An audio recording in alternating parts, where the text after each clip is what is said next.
Zee 24 तास एक पाऊल पुढे।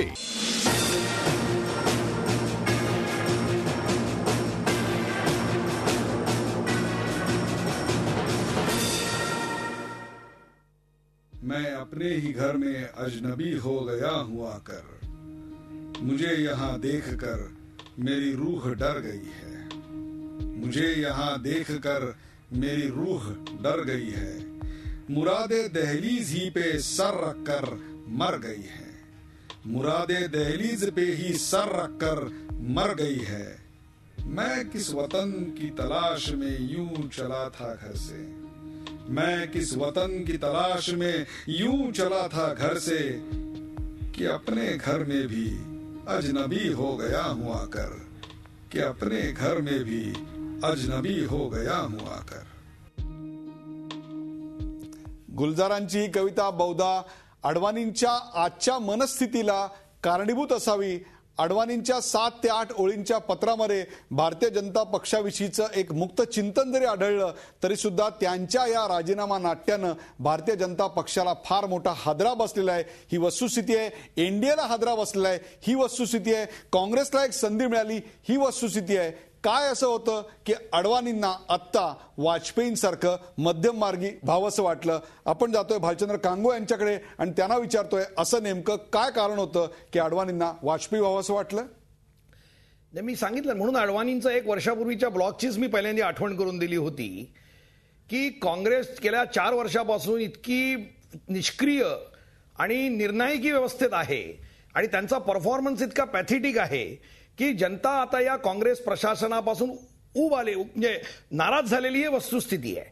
पण त्याचा फायदा जर भाजपाला घ्यायचा असेल तर देशामधलं एकंदरीत वास्तव लक्षात घेता एनडीएचाच प्रयोग केला पाहिजे अशा प्रकारची एक भावना अडवाणींची आहे। आणि मोदींना पुढे केल्यानंतर हे शक्य नाही असं वाटल्यामुळे त्यांनी ही स्ट्रॅटेजी खेळलेली आहे। पण प्रश्न असा आहे की अडवाणी जे आहेत ते सेक्युलर होऊ शकतात का? तर गुलजारच्या कवितेमधलं एक जे वाक्य आहे की मेरे ही घर में अजनबी हुआ हूं, तसंच सेक्युलरिझम आणि नरेंद्र मोदी आणि अडवाणी हे दोघंही त्याला अजनबी आहेत असं आपण म्हणूया। खरं म्हणजे मला हिंदी गाण्यात एक हिंदी चित्रपटातलं गाणं आठवतं की राम का नाम लो आंखों से काम लो, कल जो हुआ था भूल जाओ अशा प्रकारचं एका मांजराचं गाणं आहे। 100 चूहे खाके बिल्ली हजको चली अशी अडवाणींची बाबरी मस्जिदीनंतर म्हणजे बाबरी मस्जिदीच्या विध्वंसासाठी भारताच्या धर्मनिरपेक्ष संकल्पनेवरती हल्ला करण्याची जबाबदारी, नैतिक जबाबदारी तरी अडवाणींनी घ्यायला पाहिजे होती, त्यांनी कधी घेतली नाही। आणि त्याचप्रमाणे स्वतःला चांगलं गुड गव्हर्नन्स म्हणणारे आणि आपण चांगलं प्रशासन देऊ म्हणणारे मोदी हे 2002 साली दंगलीला प्रत्यक्ष जबाबदार आहेत की ना नंतरचा मुद्दा, पण नैतिक दृष्ट्या ते अत्यंत जबाबदार असून त्यांनी कधी जबाबदारी घेतलेली नाही। ह्या नैतिक अधपतनापासून दोघेही लांब पळालेले आहेत। म्हणून त्यांनी कितीही सेक्युलरिझमचा आव आणला तरी भारतीय जनता आणि जनमानस यांच्या सेक्युलरिझमला फसणार नाही। बाकी कुठलाही आरोप म्हणजे बरोबर आहे। कम्युनिस्ट पक्ष अडवाणींच्या राजीनाम्याकडे किंवा अडवाणींच्या एकूण पत्राकडे कसं पाहतोय आपण पाहिलं। आपल्यासोबत दिलीप देवधर आहेत। लक्षात घ्या दिलीप देवधर हे संघाचे ज्येष्ठ अभ्यासक आहेत। अनेक वर्ष त्यांनी संघाची जडणघडण अत्यंत जवळून पाहिलेली आहे। देवधर साहेब मला तुम्ही सांगा, एक प्रकारे अडवाणींचं हे राजीनामा नाट्य भारतीय जनता पक्षासाठी विचार मंथनासाठी खाद्य पुरवणार आहे का? हा अडवाणी युगाचा अंत आणि मोदी युगाचा उदय आहे? आपल्या प्रश्नाला उत्तर देताना पहिल्यांदा मी एक आपल्या टायटल बद्दल बोलतो की लोह पुरुष मोहात पडला हे सत्य आहे। आपला आधीचा जो मुद्दा होता जनरेशन स्ट्रगलचा, गॅपचा, तोही खरा आहे। संघ परिवारामध्ये 2 जनरेशनचं युद्ध या 2 दिवसात दिसतंय। एक आपण महत्वाचा मुद्दा लक्षात घेतला पाहिजे आपल्या प्रश्नाचं उत्तर देताना मी सांगू इच्छितो की 30 जून 2004 रोजी 7वे सरसंघचालक डॉक्टर मोहन भागवत यांनी जाहीर रीतीने कलकत्त्यात सांगितलं होतं की डॉक्टर हेडगेवार नाहीत, गुरुजी गोळवलकर नाहीत, देवरस नाहीत, पण संघ वाढतोच आहे। 52 पासून काम करणारे वाजपेयी आणि अडवाणी आता फार मोठा कालखंड समोर गेलाय। त्यांनी आता आशीर्वाद द्यायचं आणि गायडन्सचं काम करावं आणि तरुणांना समोर येऊ द्यावं तर अडवाणींनी गायडंट फिलॉसॉफर व्हावं आणि नवनेतृत्वाला समोर आणावं, अशी भूमिका 7व्या सरसंघचालकांनी जाहीरपणे 2004 साली घेतली होती. आता काल जे काय घडलं, 2 दिवसात जे काय घडलं, तर ते जे घडलं ते अत्यंत एक पॉवरफुल मेसेज देत आहे भारताला. तो मेसेज हा आहे की फ्युडल जे नेहरू डायनास्टी आहे त्यांच्यापासून, त्यांच्या काँग्रेसपासून भारताला मुक्त करा. आणि ज्या पद्धतीने तरुणांचा प्रतिसाद मिळाला आणि एकूण ज्या पद्धतीने राजीनामा आहे, आणि तो राजीनामा म्हणजे 3च गोष्टींचा आहे. पक्ष सोडलेला नाही, एनडीए सोडलेलं नाही, रिअल लीडरशिप सोडलेली नाही, तर हा स्ट्रगल आहे. आणि या स्ट्रगलमधनं कुठेतरी या तरुण भारतामध्ये, जिथे 65% तरुण आहे, अशा भारताला आता फार काळ झाला, आता पंतप्रधान, राष्ट्रपती किंवा कोणत्याही पक्षाचे प्रमुख हे म्हातारी माणसं नको, तरुण समोर यावा. हा जो भारतामधला जो मेसेज आहे, जो मेसेज संघ परिवारामध्ये सुद्धा मोठ्या प्रमाणात फिरतोय, तो दिसतोय. त्यामुळे जे नवप्रबोधन या 2 दिवसात होईल, तर ते प्रबोधन कुठेतरी जनरेशन गॅप एक्सपोज करणार आहे. आणि आता अडवाणींचं महानपण हे त्यांच्या भूतकाळात आहे. भविष्याचा विचार करताना आता तरुणांना नव पद्धतीने, नव दिशेने काम करावं लागेल. हा मेसेज संघ परिवारात कालच्या 2 दिवसाच्या कार्यक्रमात भाजपच्या रूपाने आणि मोदींच्या नेतृत्वात भारतीय जनता पक्ष आणि संघामध्ये एक वेगळ्या प्रकारचा विचार तरुणांच्या संदर्भातला येऊ शकतो. आपण जातोय थेट मराठवाड्यात. औरंगाबादला आमचे प्रतिनिधी विशाल करोळे यांच्या बरोबर असे काही तरुण आहेत, त्यांना आपण विचारणार आहोत ते या मोदींच्या एकूणच आगमनाकडे आणि त्याही पेक्षा सुद्धा अडवाणींच्या राजीनाम्याकडे एक तरुण म्हणून कसे पाहतात. विशाल करोळे. अडवाणींच्या राजीनामा नाट्याबरोबर औरंगाबादच्या युवकांमध्ये वेगवेगळे मतं आहेत. आपण जाणून घेऊयात त्यांची थेट मतं. अडवाणींनी राजीनामा दिला, काय तुमचं म्हणणं आहे, कसं बघताय तुम्ही या सगळ्याला? खरं तर अडवाणी का अडलेत हे आतापर्यंत देशाला कळालेलंच नाही. जर त्यांचा विरोध हा मोदींना होता तर त्यांनी कालच मीटिंगमध्ये सांगायला पाहिजे होतं. आणि मुळातच ज्या उपपंतप्रधानपद त्यांनी भूषवलेलं आहे, मग सर्वोच्च स्थानावर देशाचं ते पोहोचलेले आहे, देशाची सेवा करण्याचा त्यांना मान मिळालेला आहे, मग एवढं अडून बसण्याचं त्यांना कारण नव्हतं. आणि दुसरी महत्वाची गोष्ट सांगायची झाल्यास की मोदींना गुजरातच्या जनतेने निवडून दिलेले, सतत 3ऱ्यांदा त्यांना निवडून दिलेले, तर देशाचे सर्वात लोकप्रिय नेते म्हणून भाजपचे मोदींकडे पाहिलं जातं. तर भाजपने मोदींना प्राधान्य दिलं तर त्याच्यात वागवं नाही. आणि तिसरं महत्वाची गोष्ट जर सांगायची झालं तर हा देश तरुणांचा आहे. मग जर तरुणांचा देश असेल तर मोदींना आपण विकास पुरुष म्हणून किंवा एक विकासाच्या दिशेने जाणारा एक चांगला राजकीय नेता म्हणून बघायला काही हरकत नसावी. त्याच्यामुळे अडवाणी का अडले हा आतापर्यंत कळालेला नाही. मोदींनी इतकी महत्वाची पदं भूषवली तरी सुद्धा रुसून बसले, काय तुमचं मत आहे यावर? 2004-2009 हे लालकृष्ण अडवाणी यांच्या मार्गदर्शनाखाली मतदान त्या इलेक्शन झाले, त्यावर त्यांना अपयश आलेले आहे. आणि नरेंद्र मोदी 3 पंचवर्षापासून आज गुजरातचा विकास करताय. आज सर्वसामान्य माणसाला विकास पाहिजे, पक्ष कोणता हे त्याला काही घेणं नाही त्या गोष्टीची.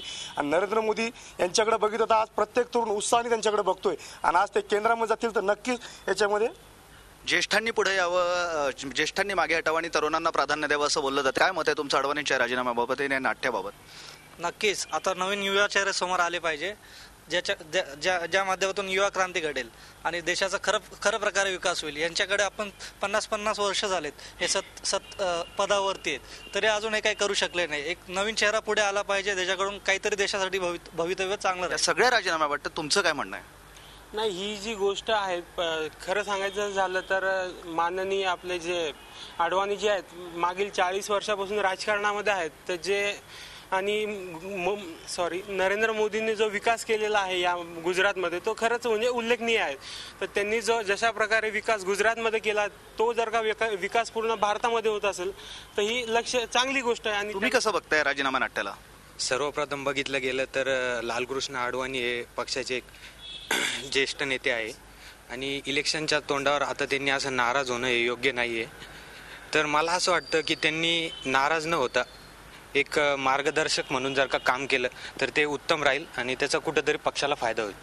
अडवाणींनी मार्गदर्शक म्हणूनच काम करावं हीच भूमिका औरंगाबादचे युवक व्यक्त करतायत. अडवाणींनी सर्वच पदं भूषवली आहे, त्यामुळे त्यांनी नाराज होण्याचं काहीही कारण नाही. मार्गदर्शक होऊन युवकांना प्राधान्य द्यावं तरच देशाचा विकास होईल असं या युवकांचं ठामपणे म्हणणं आहे. आता दिलीप देवधर यांनी सुद्धा आपल्याला तेच मत व्यक्त केलेलं होतं की 2004 साली माननीय सरसंघचालकांनी काय मत व्यक्त केलं होतं ते त्यांनी सांगितलं. आपण जातोय ते ठाण्याला, आणि ठाण्याला आमचे प्रतिनिधी कपिल राऊत यांच्यासोबत काही तरुण मंडळी आहेत. ते या अडवाणींच्या राजीनाम्याकडे कसे बघतायत ते आपण पाहूया. कपिल, नक्कीच सर, माझ्याबरोबर यंग जनरेशन आहे आणि त्यांचंही असं म्हणणं आहे की मोदी आहेत हे आयडल आहेत सर्व यंग जनरेशनचे. आणि माझ्या काही यंगस्टर त्यांच्यावर जाणून घ्या का सध्या जो वाद सुरू आहे, मोदी एका बाजूनी मुख्य प्रचारक झालेले आहेत निवडणुकीचे आणि दुसरीकडे अडवाणीने राजीनामा दिलेला आहे. तुझं मत काय? तू यंगस्टर आहेस, तुझं मत? मी असं म्हणेन की मोदींना हे उशिरा सुचलेलं शहाणपण आहे. मुळात 2004 आणि 2009च्या निवडणुकांमध्ये जेव्हा त्यांना अपयश आलं, त्यांच्या नेतृत्वाखाली भाजपाने निवडणूक लढवल्यानंतर अपयश आलं, तेव्हा स्वतः अडवाणीने बाजूला होणं गरजेचं होतं. अडवाणी बाजूला झाले नाहीत, अडवाणीने ते नेतृत्व सोडलं नाही. त्यामुळे भाजपाच्या यंग जनरेशनमधूनच एक मागणी होत होती की मोदींना पुढे आणावं. पण मोदींना कसं पुढे आणावं ह्याबाबत त्यांच्यामध्ये संभ्रमता होती. तर काल जे अधिवेशन गुजरातमध्ये जो झालं त्याच्यामध्ये मोदींना प्रचार प्रमुख म्हणून भाजपाने नियुक्त करून अप्रत्यक्षपणे अडवाणींना तुम्ही आता बाजूला व्हा असा संदेश दिला आणि तो संदेश योग्यरित्या अडवाणींना समजला आणि त्यांनी आज आपलं राजीनामा देऊन भाजपला म्हणजे योग्य पाऊल उचललं असं म्हणता येईल. नक्कीच योग्य पाऊल असं म्हणणं यांचं. तुला काय वाटतं मोदी जे आहेत ते जे प्रचारक बनतात कितपत योग्य वाटतं तुला? आणि अडवाणी जो राजीनामा त्यावर मोदी हे 100% योग्य आहेत या कामगिरीसाठी. पण कसं आहे, अडवाणी सुद्धा राजकीय परिपक्वता दाखवून मोदींना सपोर्ट केला पाहिजे होता कुठेतरी की तुम्ही प्रॅक्टिकल गेम मध्ये राहा आणि मानसिक पाठबळ आम्ही तुम्हाला प्रोव्हाइड करतो. या गोष्टीवरती जर त्यांनी केलं असतं तर त्यांचं म्हणजे आज जे त्यांचे झालेलं आहे, त्यांच्यासोबत जो प्रॉब्लेम झालेला आहे, त्यांना समोरून बाजूला करण्यात आलेलं आहे, तसं न होता ते कुठेतरी एक व्यवस्थित मार्गाने त्यांच्या करिअरचे एंड करता आलं असतं त्यांना. पण आर्थिक परिस्थिती आपल्या देशाची कठीण आहे, महागाई वाढत आहे. ह्या सर्व दृष्टीने ही बीजेपीला चालून आलेली चांगली संधी, मोदींच्या हातून चांगला विकास घडेल या दृष्टीने बीजेपीने बघितलं पाहिजे आणि त्यांना केलेलं हे प्रचार प्रमुख योग्य आहे. अडवाणींनी गुरुप्रमाणे वागून शिष्याला संधी देऊन मन मोठे करून मोठेपणा दाखवून त्यांना त्यांच्या हाताला हात मिळून विकास पुरुषाला चांगली संधी दिली पाहिजे पुढे. आपण या युवकांच्या प्रतिक्रिया कपिल जाणून घेणार आहोत. आपल्या सोबत राजनाथ सिंग आहेत. राजनाथ सिंग लाईव्ह आपल्याकडे आहेत. बघूया राजनाथ सिंग या सगळ्या आजच्या राजीनामा नाट्यावर काय म्हणतायत. मित्रों, आदरणीय अडवाणी जी के द्वारा सेंट्रल इलेक्शन कमेटी और पार्लियामेंट्री बोर्ड से जो त्यागपत्र दिया गया था उससे उत्पन्न परिस्थिति पर विचार करने के लिए मैंने एक इमरजेंसी पार्लियामेंट्री बोर्ड की बैठक बुलाई है. आज पार्लियामेंट्री बोर्ड ने सर्वसम्मत उनके त्यागपत्र को रिजेक्ट कर दिया है. जो प्रस्ताव पार्लियामेंट्री बोर्ड ने पारित किया है उसे मैं आपके समक्ष प्रस्तुत करना चाहूंगा. Shri LK. Advani had in a letter to me resigned from the parliamentary board, the national executive and the central election committee. The parliamentary board is of the opinion that ever since the inception of the Bharatiya Janasangh and the Bharatiya Janata Party, Sri Advani has been our leader and guide. Their role, that role inevitably belongs to him. The party and the nation needs his sage advice and guidance today more than ever before. The parliamentary board decided to reject the resignation of Sri Advani ji. और आज central parliamentary board के 6 members मौजूद थे जो कि दिल्ली में थे, लेकिन doctor Murli Manohar ji Joshi, Shri Narendra Modi, Shri Nitin Gadkari और श्री थावरचंद जी गहलोत आज वह दिल्ली में उपस्थित नहीं थे, लेकिन सबसे टेलीफोन पर बात हुई है और सबने इस प्रस्ताव का समर्थन किया है. और व्यक्तिगत रूप से भी डॉक्टर जोशी जी, मोदी जी, नितिन जी, सभी लोगों ने अडवाणी जी से बात करके उनसे यही अनुरोध किया है वो अपने त्यागपत्र को वापस लें. और पार्टी प्रेसिडेंट होने के नाते मैं यह पूरी तरह से स्पष्ट कर देना चाहता हूं कि किसी भी सूरत में उनके त्याग पत्र को मैं स्वीकार नहीं करूंगा.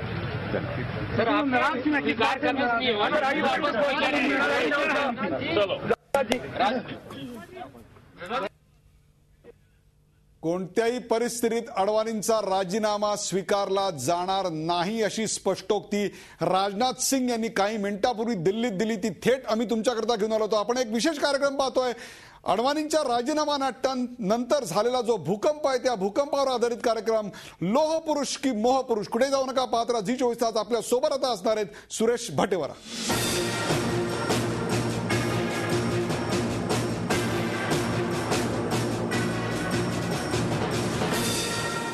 झी 24 तास, एक पाऊल पुढे.